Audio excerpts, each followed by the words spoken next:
President, I just want to confirm to you that I've renewed my membership. I'm a member of the EFF.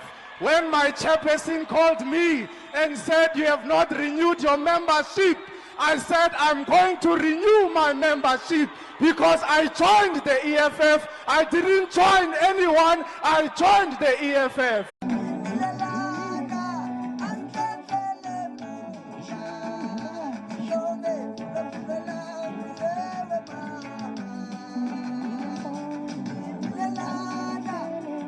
Sifayitha Buhle, lalelani-ke nginendaba. Inhlangano enkulu elwela abafundi eMangosuthu iyanimema okuyi-EFF-YC iyanimema ngomhla ka-13 June kulo lesihlanu eBhozoli.